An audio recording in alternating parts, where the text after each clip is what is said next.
Hey guys, how you guys doing today? Um, okay, welcome.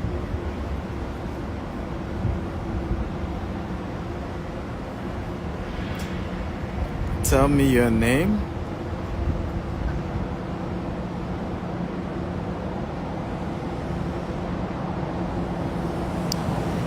Okay, tell me your name and where you're joining me from.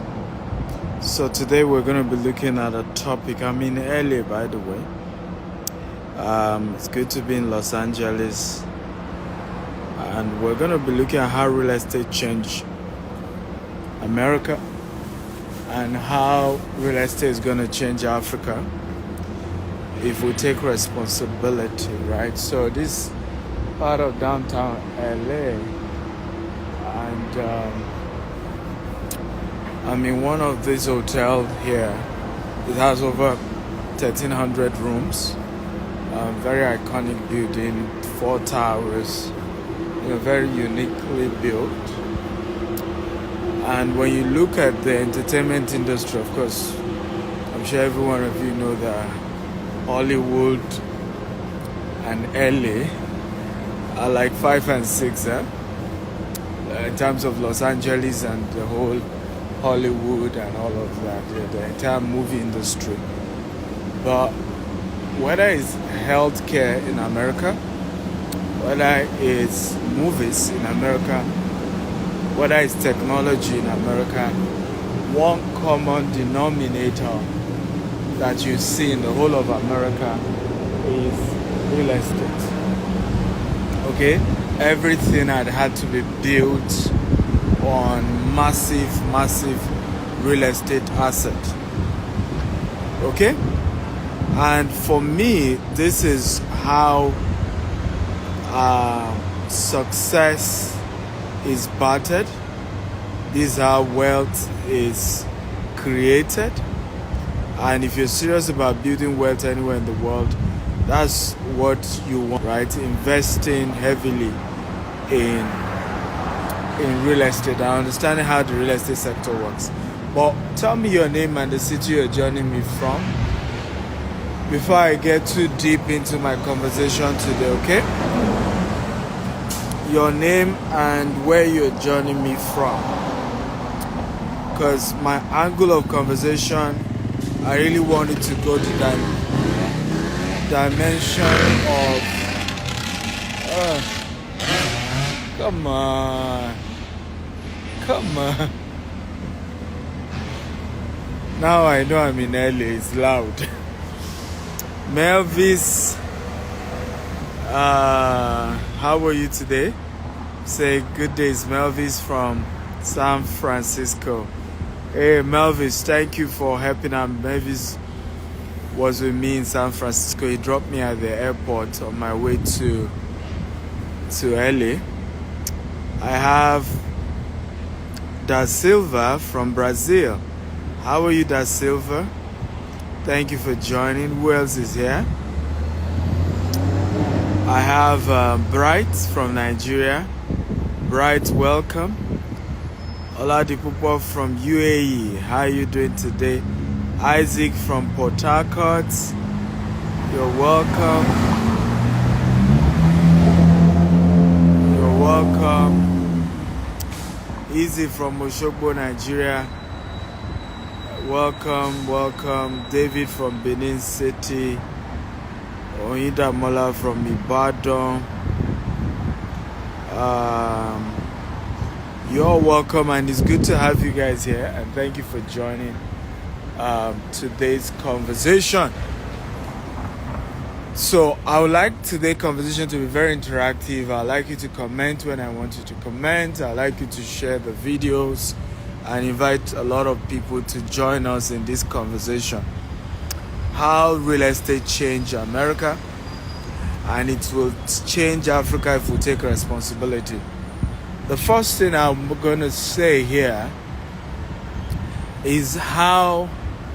Okay, let me ask this question. How many of you, who do you think built the real estate the real estate asset of America, was it government or individuals?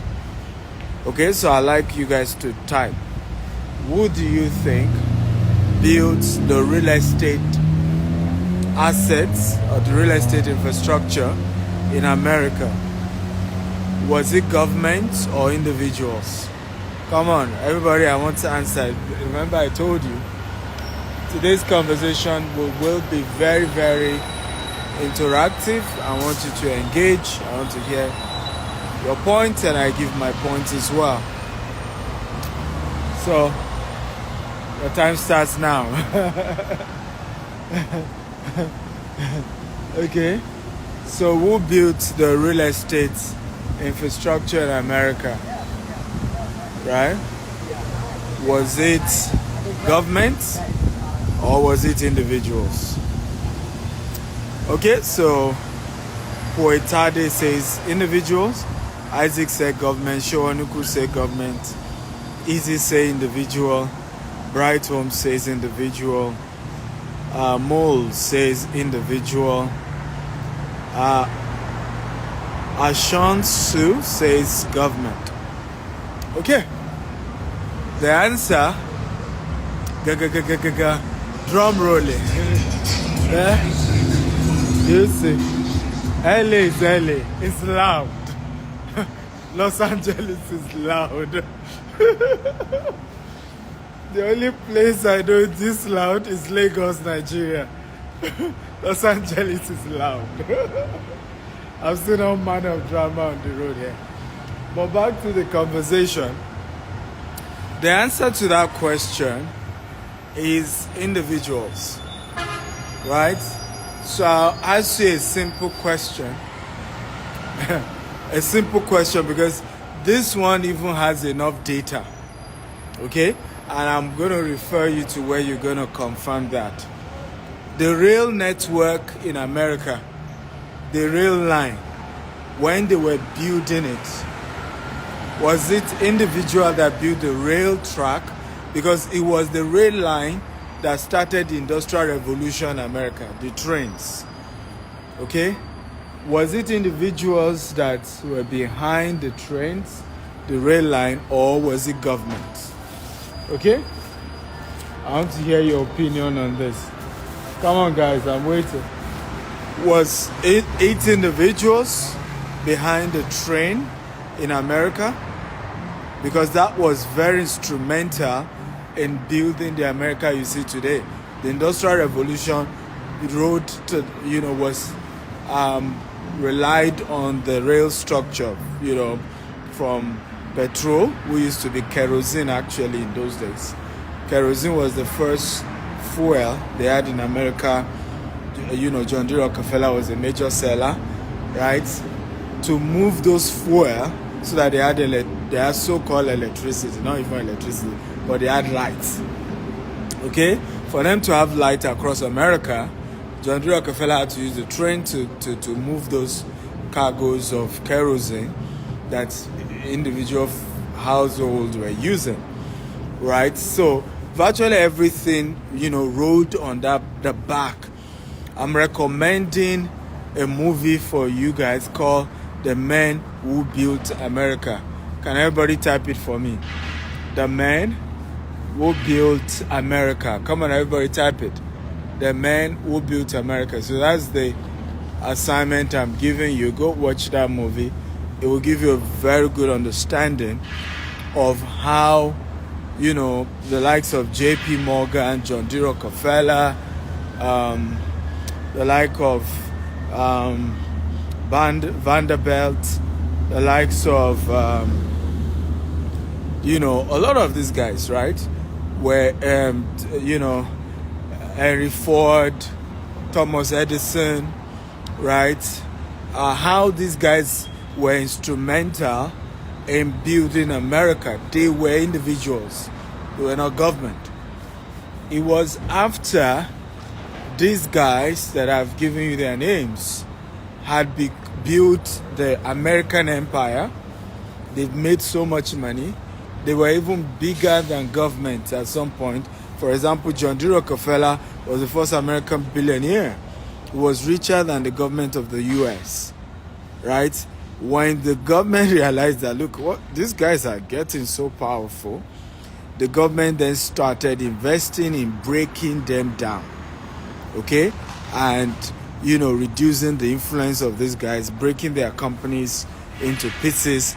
But it was individuals that built America, okay? Paul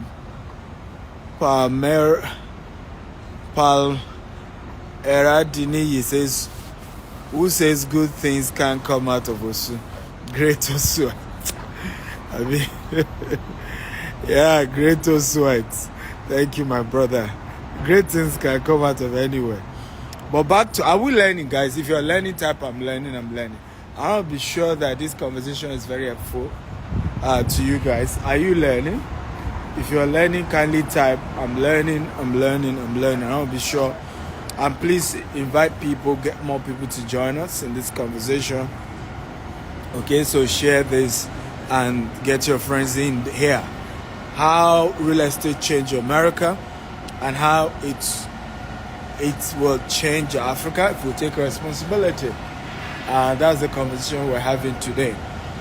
But back to my talk, okay? We need to know that America was built by great individuals and they took responsibility. Yes, government had to structure, government has to constantly, what I even see is that every time the American government is always behind the technological advancement of the nation, and that's the truth. Look at what's happening with social media, right? Says social media just came as one of those innovations from America. Till today, social media has not been regulated yet in America. Okay, it may take you another 20 to 30 years before the government will now say, okay, this is the law, right? Now, years to come, because government is now heavily regulating social media, our own grandchildren might even think government started social media. And then you see people comparing and say, don't you see how social media works in America? Oh, the government did this. It wasn't the government that even started it. The government was even later playing catch up. And I say this to encourage a lot of us, particularly those of us from Africa, that you and I will have to take responsibility for Africa. I want everybody to say, I will take responsibility for Africa. Come on, guys, talk to me. Type, I will take responsibility for Africa. And I'm talking to everyone. You could be an African American. You could be African Caribbean. You could be African, whatever it is, right? You could even be white, but somehow you have a strong connection with Africa. We all have to take personal responsibility for Africa. Please, I want everybody to type that. If you're with me on today's conversation, I want you to type, I will take personal responsibility for Africa. Please, everybody, I want to type it right now. I will take personal responsibility for Africa. That is where the change will begin, right? We will not move forward until we take personal responsibility for Africa. The concept that some almighty benevolent politician, some even say military, government will then come in and then change Africa, it will not happen. It hasn't happened over the years. It's not going to start happening now. Somebody said the definition of insanity is doing the same thing over and over again, expecting a different result. One of the things that's changed my life totally has been that I ask questions. When I see things built, when I see things working, I ask questions. What made it look this way? What made it look? Who owns this? Right? So when I come to places like this, right? Like I said, this is downtown Los Angeles, right? So you love the This is the hotel I am. Really beautiful. It is like 5 tower. You have 444 there. You have 1 tower in the middle. Really beautiful. And you have all these beautiful buildings, right? I always ask questions. Who are the owners? Is it owned by government? Is it owned by individuals? Right? I am always asking questions. And I think it's helped me in a great way not to see things the way everybody else sees them. Because I then am able to realize that, look, these things don't look the way they look because, some government came in. I'll give you a practical example. I don't know if you know Tyler Perry. If you know Tyler Perry type, I love Tyler Perry. Okay? Relentless writer says, you are in my home state. Ooh, nice to be in Los Angeles. I'm having a hangout today by 5 p.m. with a few people. So if you're in Los Angeles, you can join me, by the way. Just send me a DM. And then I'm leaving Los Angeles on Tuesday for Maryland. We're going to be having a fantastic time in Maryland as well. And then lastly, I'm wrapping up my American tour with Atlanta, and we're going to have a great time in Atlanta. Okay, really, really wonderful time in Atlanta that we're going to be having. Omofolarin says, you didn't reply my WhatsApp. Well, are you sure it's me? It's just like social media. People think I'm the only one that manages my social media. We're 4 that manage my social media. But send me a DM right now. Once I'm done with this show, I will read your message. Relentless writer says, I'm in Sacramento. I wish I was closer. I would have showed up. I trust you would have. Certainly. Dave says, I love your car. Thank you. Appreciate it. But back to my conversation so that we don't lose touch, right? I know you all love my looks and all that. Thank you. Back to my conversation. One of the major problems we are facing as a people, and I was talking about Tyler Perry, right? How many of you know Tyler Perry and you love the guy? If you know Tyler Perry, type I know Tyler Perry. If you then love Tyler Perry, please type I love Tyler Perry. I know Tyler Perry, not one-on-one, but I've seen his movies, I follow his track record. But not just that, I love Tyler Perry. Okay? And one of the things I love about him is part of this conversation, and it's critical to what we're talking about today. Please, everybody type. If you love Tyler Perry, type I love Tyler Perry. If you have heard of him, type I know Tyler Perry. I love, like I told you, my classes, I want engagement. I don't like talking and then you're just watching. You want to comment, okay? It takes my energy and effort to share with you, and then you can as well encourage me by just commenting, right? So Tyler Perry shared this story, and I agree with him 110%, that he used to have this conversation with his colleagues in Los Angeles and of course all over America. His colleagues who were into they were into the movie industries, and there was so much complaint about racism. There was so much concern that when they give out words, they're only giving blacks, they don't even recognize most of black people. We do a lot of movies in Hollywood. Is built at the backbone of a lot of black actors and actresses, right? But again, in his own argument, most people did not, they were complaining about how they feel that they were not well recognized. And Tyler Perry said something to most of these people. Our focus shouldn't be on getting awards. Our focus should be on owning the industry. It's like I kept telling many of them, we need to think of how to come together and own the industries. Because yes, whether they give us awards or not, when you look at some of these other so-called awards, music, for example, a lot of black people are recognized in the music sector. But even with the recognition that they give black people, blacks don't own most of these record labels, right? Sony Music is not owned by a black man. We need to face this fact. And no matter who you are, a good portion of your money goes to that, no matter what music you're able to produce. So blacks don't own the studios Tyler Perry was sharing with these people. We need to own the studios. Blacks don't own the television stations. Blacks don't own the cinemas. We need to think about this. Okay? And a lot of people didn't take Tyler Perry seriously. Now, Tyler Perry decided to invest in the Tyler Perry Studios in Atlanta. I've been there twice.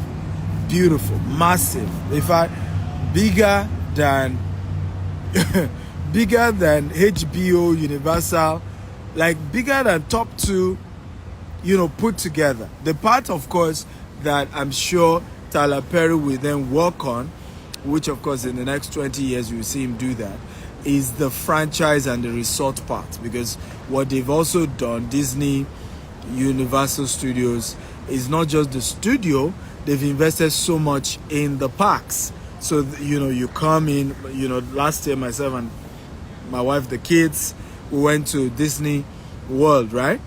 And, you are not just seeing the studio, you're seeing in terms of the entire park and all of the, merchandising and all of that they've had to do. And I think strongly Tyler Perry kept emphasizing that the priority needs to be about ownership. And guess what has happened today? Because Tyler Perry now owns the studio, and guess what? Black Panther was done in his studio. Now most blockbusters movies are done in Tyler Perry Studios. The award has started coming. Do you see the point now? All of what they, others are crying that they were not giving them. Tyler Perry is now beginning to get it because he owns where those things are done, right? He's the owner of those studios, of those places. Now, back to the initial conversation we started today's conversation with. Tyler Perry bought over 300 acres of property used to own. It was owned by white, slave masters. Okay? It was, I think, a plantation where slaves had to be working for their white masters. And today, a black man owned that same property. Okay? And a lot of white people now work for him. And that is really how you change the narrative. And my argument has always been, if you and I want to change inequality among black people, racism among black people, we have to come together and work so that black people own things. We can't continue. You see, the victim mentality isn't going to help us. It is difficult. I have a lot of a few white people who have worked with me, and some are still working with me. It is difficult for any of my white employee to be racist to me, right? He's going to lose his job. Straight up. So, and the reason why some of these things are easy to perpetrate, is because the white guys still run the show. You may be the face in the front, but behind the scene, they still run it. I see now a lot of companies are now beginning to work on, okay, let's employ enough diversity. It's the language all over, the boards all over America. Oh, they need diversity in the workplace. And they're trying to get a lot of black people into the system. And some companies use, blacks, CEO. I'm not interested in just the CEO. I'm interested in the shareholders who own the company. Okay? Are majority shareholders of the companies black? Because they run the show. Right? They have influence and impact. It's just like you telling me, for example, Twitter is now, Elon Musk now has a new CEO for Twitter. right? And you now tell me, oh, well, but somebody else is the CEO. No, Elon Musk is the major owner, right? If Twitter makes money, a good percentage still goes to Elon Musk. So we have to start thinking, because, and this is where it then ties to real estate, because all this, whether it's movies, it's all real estate. Real estate is the vehicle for every commercial activity. Every single commercial activity requires real estate to survive, right? Just in front of me now, just for purpose of illustration, you have Deloitte, right? That's Deloitte right there. Okay? You see? Obviously, consulting firm offices. You have, I think I saw PricewaterhouseCoopers, PwC as well, not too far from this place. So this is office. This is U.S. Bank. This is Bank of America. This is the office. Then there's a hotel not too far off. Now, all of this, there are different things doing different things. There's a library down there, but everything is standing on a land, on a piece of property. So there is no economic activity that can take place without a land. Okay? AKA real estate. I hope we understand what I'm talking about. So no economic activities can take place without real estate. So when you're talking about wealth creation, when you're talking about how we need to empower people, real estate becomes a key critical ingredient in that. Is one of the major tools that is the weapon that you use to legitimately lift people out of poverty. And unfortunately, I must say this, Africans don't want true freedom. And I'm sorry to say this, I'm an African, and I can say the truth to us. We want to worship somebody. We want somebody to be giving us crumbs. Right? I get across my social media and you see people say, oh, give us giveaway. And I'm saying, what nonsense are you talking about?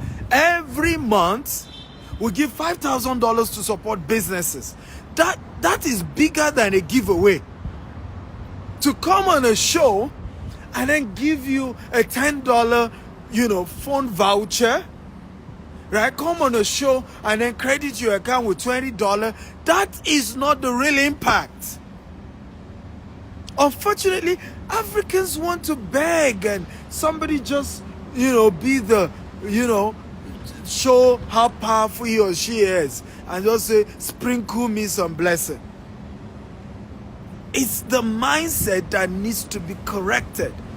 I have seen people, in fact, you would think it happened just in Africa. So I give you 2 stories, right, on this. And I'll share 1 or 2 things and I'm done for today. So we're launching one of our estates in Abuja, in Nigeria. And, I remember after the event, I said, oh, let's come together, let's take a picture. And the gentleman just went on his knees. Oh, pray for me. I'm like, hey. I'm embarrassed right now. I said, stand up. I'm embarrassed right now. I believe in the supernatural. I believe in prayers. But I don't believe you need to kneel down for me, right? Before I can pray for you and God will answer the prayer. Right? And I had a similar incident in Dallas as well. We just finished my event and I had to go straight to the airport. And, 2 gentlemen offered to drop me off at the airport. And I noticed one of them was the driver. So I thanked him, but he kept staying till I checked in. And so I was walking down to the security place. And as soon as I would just enter, he just knelt down at the airport here in Dallas. And then, please pray for me, touch me. I'm like, stand up. I'm embarrassed. But unfortunately, that's kind of the culture, right, that we Africans have. We want to be slave to somebody. We want somebody to play the big daddy, the savior, right? The one person that has then come and say, yes, I'm saving all of you. Yes, I'm the... And it's just nonsense. And so our mind has to be renewed. Our mind has to change if we're going to become wealthy. Because the same culture we are practicing, I'll give you the breakdown. So an average African is shouting, oh, if only we can have good government. If only our leaders will solve the problem. If only our leaders will change Africa. That's what the citizens are saying, right? Then you meet the politician. Politicians say, oh, if only America will give us enough money. If only the UK will give us loan. If only Canada will save us.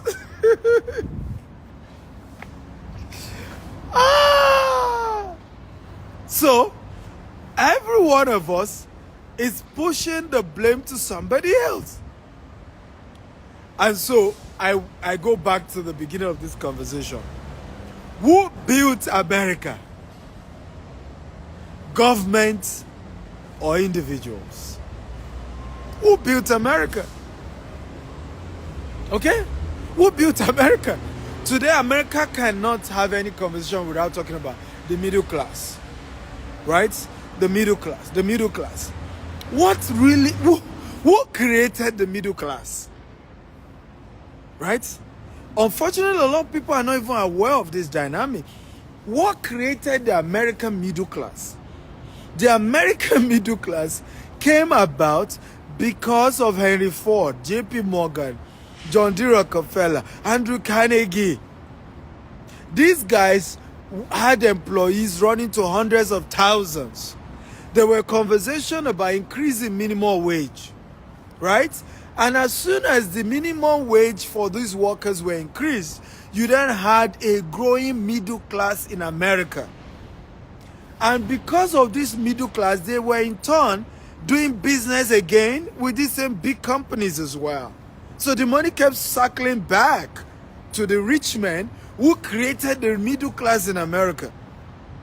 So if America is what it is today, because some people took responsibility, and we call them the men who built America. You can go to YouTube, you can Google it, the documentary series, The Men Who Built America. I want to beg every one of you to watch it. Okay? How many of you will promise me you're going to watch The Men Who Built America? I don't care where you live, even if you're an American. You need to go watch it. If you promise me, just type, I promise, I promise. I want every one of you here to go watch that documentary, The Men Who Built America.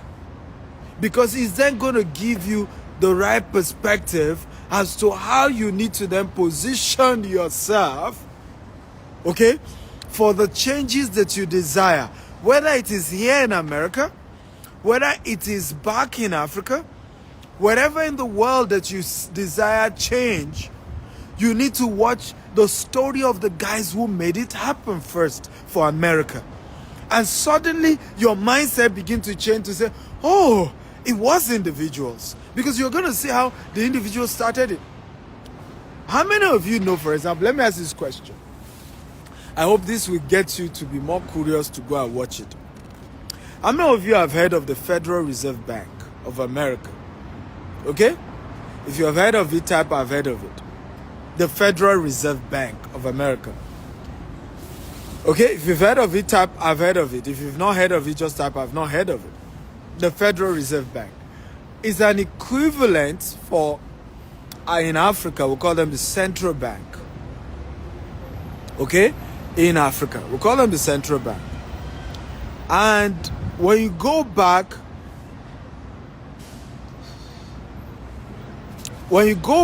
to that, environment, right? We call them the central bank in Africa, but you call them the Federal Reserve Bank. Do you know, and I want a yes or no, that at a point in America, one man acted as the Federal Reserve Bank for America? If you know the story, Type I know. If you don't know, type I don't know. And then if you know, then name the person. A season in America, one man acted as the Federal Reserve Bank of America. When there is recession, the president calls this one man and tells him to bail out the country. Yes, in America. One of my biggest success secrets, I'm an historian. I research subject of finance, wealth, and how nations evolve. Okay? How they built their wealth. And it's changed my mindset. Now, one man in America, you can Google it, was this Federal Reserve Bank in America. The president will literally have to call him, okay, when there is recession, to bail out the country. Okay? Obakash me says Rockefeller. You're wrong. It wasn't Rockefeller. Right? Chike Chuma says JP Morgan. Oh, you got it. That's the guy. JP Morgan at a point was, okay, the Federal Reserve Bank in America. JP Morgan. In fact, it was during Theodore Roosevelt. Even during Theodore Roosevelt, he still needed JP Morgan to bail America out.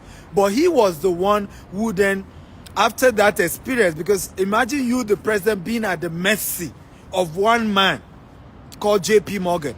He was an investment banker. He was so rich. He knew how to organize funds. He bailed out the rail companies. He bailed out different industries, right? He became so powerful, right? So Chase Bank, you're right. JP Morgan evolved into Chase Bank. The bank he started eventually became Chase Bank. And he became so powerful, the president needed him, right? And it was during Roosevelt that he finally created the Federal Reserve Bank to say, we can't continue to call on one man each time the country is in crisis to come and bail out the country. Ladies and gentlemen, why have I had all this long conversation with you guys? Okay? I have had this conversation to establish the fact that you and I need to take up our responsibility, okay, as the people who will be instrumental in changing our country. Nobody's going to do it for you. Nobody's going to fall down from heaven and change your nation. I don't know what part of Africa you are from. I don't know where you live. But whatever change that you desire in whatever country, you and I have to take responsibility. Somebody said something powerful. You are often created to solve what irritates you the most. A lot of the things you see and you just hate. I don't like this thing. I wish things can be better. Many times, that is what you are created for. For me, I've taken up that responsibility in the real estate sector. Not only to build massive real estate, okay, like all these big towers you're seeing. I want to own them. And I'm working on building them. That's why you see me expanding big time in America and here in America, and of course back at home in Africa, in Dubai and all that. But I also want to inspire a generation, because I understand that it's not something just one man can do. One man can't fix the whole thing. A man can be catalyst to fixing one of the sectors. Okay? Maji says we need the right environment to take responsibility. That is part of the slavery mentality the colonial master has taught you. Who created the right environment for JP Morgan? These guys started the industry. Who created the right environment for Facebook, Mark Zuckerberg? Who created the right environment? We're talking about sectors. The storyline, I intentionally gave you the story of the men who beat America. America 200 years ago, 300 years ago was a mess. A big mess. It was a very divided country. And it wasn't also a rich country. Most people still don't know that America was colonized as well. Okay? People don't get that part. But people rose in America, and their own success eventually was what then changed America. So the lies that we've been told over the years, and many of us don't want to get out of that lie. Okay, I started back in Nigeria with just $1,000. Today I've built an empire, across. Next week I'm signing a $5 million property we're buying here in the US. I started back in Africa. If I continue to take the story of, nobody had ever, my lineage, nobody has ever handled what I'm handling today. In fact, my father was the first to leave the shores of Nigeria in his entire lineage, and was a government sponsorship to go to Israel. But I believed I could change something. I read books, I read stories of those who have done it. I got myself inspired, and I'm changing my world the best way I can. So if you're going to cross your hand, and it's a slavery mentality many of us need to shake off our mind. If you're going to fold your hands and say, well, I can't do it, enabling environments, I need help. How many people have left Africa and have come to the US or the UK or Canada and are doing the type of things they could not do back at home in this part of the world? How many? And are still average in this part of the world. And when I say average, don't let anybody deceive you. Okay? The fact that you can come to America and they want you get a loan, a car loan, you can get a mortgage. Don't let people deceive you to think that a lot of people in America are rich. Okay? Or a lot of people in Canada are rich. It's a debt, it's a loan. It's not their money. Even when you take a mortgage, it's not yet your house until you fully pay for the mortgage. Right? The lender can take the property from you if you miss certain payments. So we need to wake up and stop being deceived into the mindset that, it's something that is missing. It's easier to make it back in Nigeria than in other parts of the world. A lot easier. Because the rules are lesser. To do anything here, to even build a house in America, do you know how many permits? Do you know how many regulations? Do you know how many? Sometimes you can take 3 months just to get all the permits to even build one house. So every country has its own challenges. And if they do not have, you will see that everybody who had left Nigeria or left Ghana or left Kenya will have become multi-millionaires and billionaires when they relocated from Africa. And we must say this truth. And I'm happy I'm here in the US telling you this. Because oftentimes, if I have done this video back in Africa, you say, it's because you have not traveled out. I haven't. It's not just I've traveled out. I own businesses in these places. I own business here in the US. I own business in the UK. I own business in Dubai. But guess what? I own business back at home in Nigeria, and I'm expanding to Ghana, Kenya, and other African countries. And when I compare it, everyone has their advantages, everyone has their disadvantages, but you cannot say the reason you've not made it, the reason you've not succeeded is because there's no enabling environment. Because even the lack of enabling environment is an advantage in itself. Because it means there are less regulations, and the less regulation then makes the barrier of entry easier. I did a video recently, and some part of it went viral when my team cut it. We do this long story and then they cut into 1 minute. And I asked the same question. Why is it that a lot of our people are entrepreneurs when they were in Nigeria, when they were in Ghana, when they were in Kenya, when they were back in Africa? They come to the US, to the UK, to Canada, and they're looking for a job. And they're willing to literally wash dead corpses. They're willing to stay in, homes of people who are about to die. I remember the story of a lady who had to pick up a job of working with elderly people here. And she said the woman that she was to take care of, care home or something, The woman was old, but she was seeing ghosts.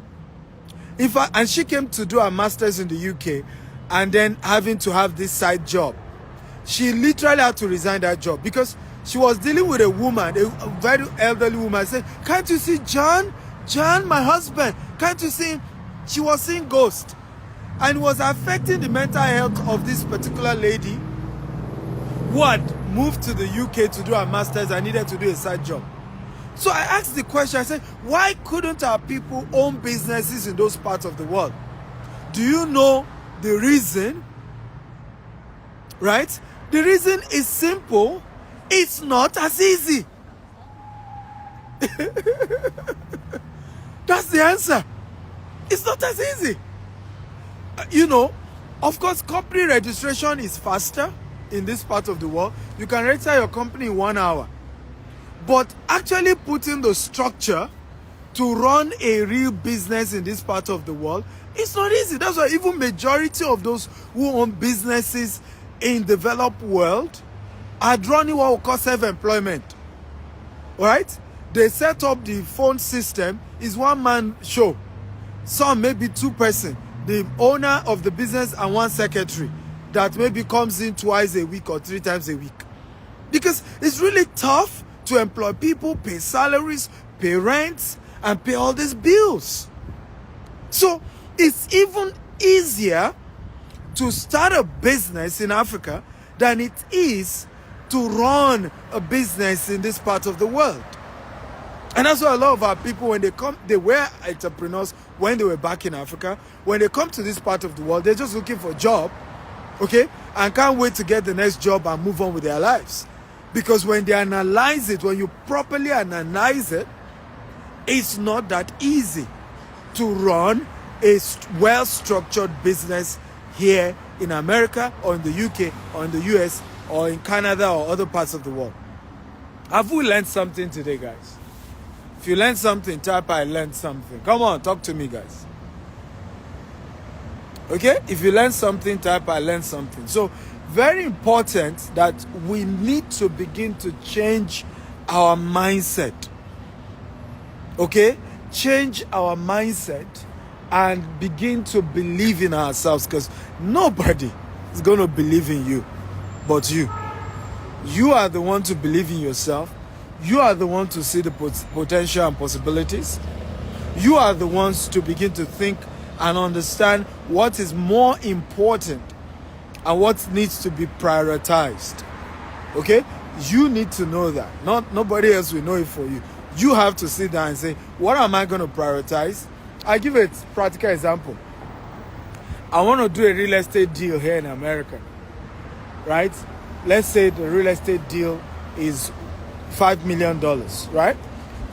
From day one, I can get a loan for $3.5 million. Okay? From day one. But guess what? I have to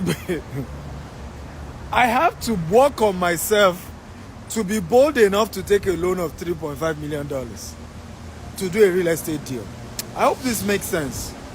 Okay? I have to be bold enough to know that the interest rate is 10%. Because right now you have a lot of high interest rate, right? I have to be bold enough. I have to equip myself enough.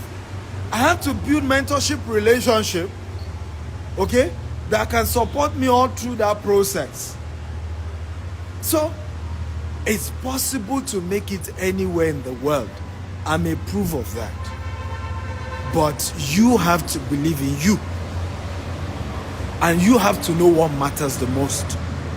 You have to know how economies are built so that you even know what you're prioritizing. Okay?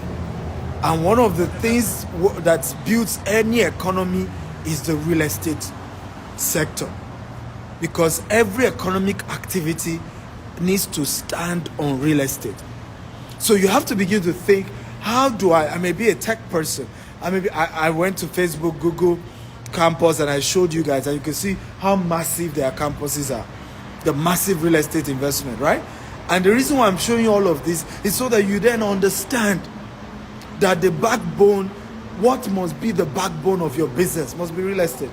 You could say you want to do restaurant business, but you have to think of owning that restaurant and having all the knowledge about how to structure the finance such that in no time you can be the owner of that restaurant. Not just that you are paying rent, okay? And the day something happened to your business, you don't have any single real estate asset, okay? Then what will then be the backbone of your business?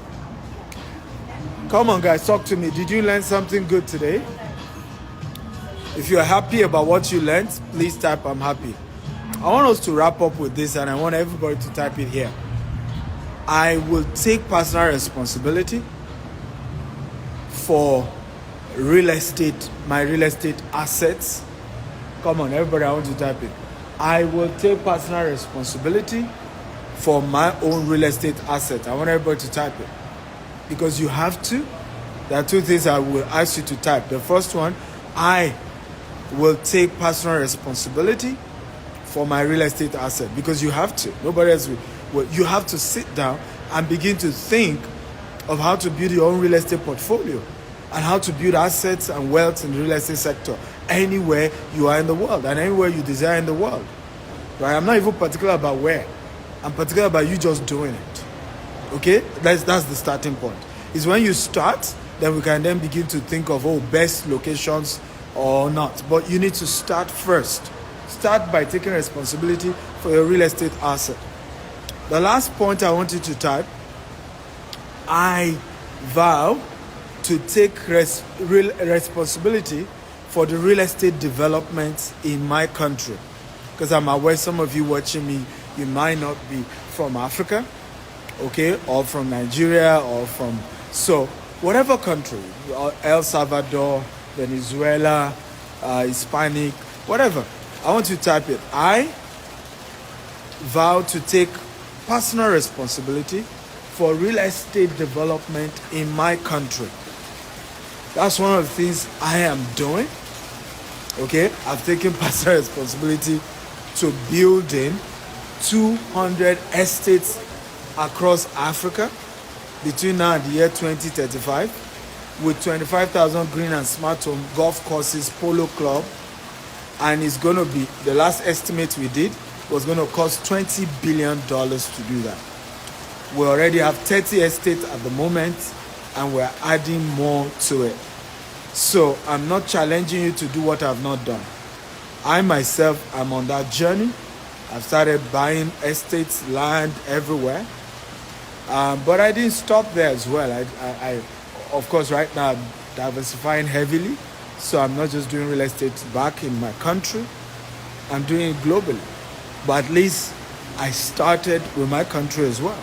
I took responsibility for, instead of blaming government, I love the street in Lagos. I don't like it. So today I'm building my own city. Now, right now, in some of our estates, we're using solar, and the goal is to use solar for all our estates. We're using solar, we're using Starlink internet, which is satellite. We have, solar street lights. We did the interlocking for the road. We're taking responsibility. Rather than every estate I'm opening, I'm doing my roads. I'm not waiting for government and say, let's go and beg government. Let them come and do road for our estate. No. I will do the road in the estate. I will build the model type of estates that I want. And I'm doing this back in Nigeria. And every one of you can begin to take responsibility. You may not do at the scale I'm doing. Yours may just be, I'm just going to buy 1 acre property. I'm just going to buy 2 acre property. Yours may be, I'm just going to build, 4 units of 3 bedroom. Yours may just be, whatever it is, but you and I have to take responsibility for the type of Africa we desire and that we want to develop. Okay? We can't keep complaining and waiting and hoping everybody else will do it for us. We have to do it ourselves. Okay? And when we take that responsibility and start it, government will soon come and regulate it. It's always wisdom to regulate an industry that is well developed, okay, than to be regulating something that is not yet developed. And that's one of the things that governments in developed world understand. right? You wait for the industry to be properly developed first, and then you can bring in regulations rather than just rushing to bring in regulations without it being developed. So we need to develop Africa, and then when we have built her up, government can come in to begin to put in structures, right? Put in laws and all of that. Yeah, I'm going to be in the UK on 20. When is that? 20. I think it's 22nd. Sunday 22nd of October, I'll be in London. So you're welcome to join me in London. It's going to be a great time. I love you all and thank you for joining. Please don't forget to share this video with a lot of your friends. I believe strongly it's going to inspire them. A lot of them will learn so much, and there's so much to learn. And I'm learning as well. I'm a student, of life. I'm learning every day. But what I'm doing also is to share what I'm learning. I'm not greedy. I'm sharing with people as I learn, ideas, concepts that I know are working for me and I know will work for all of us, and I'm encouraging all of us to take responsibility. I love you all.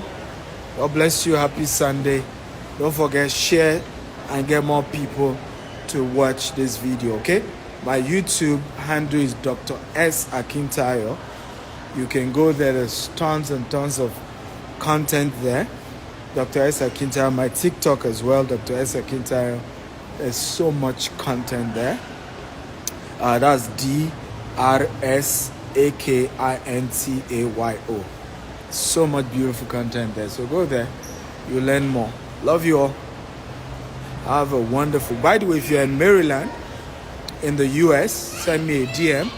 I have a few tickets left. If you're in Atlanta, send me a DM. I have a few tickets left. If you're in London, you want to come for my London event, send me a ticket. I think we have a few free tickets left as well. Just send me a DM. If you're in Singapore, send me a DM. I'm going to Singapore as well. So if you're in Maryland, just send a DM and we'll see how to get you a ticket to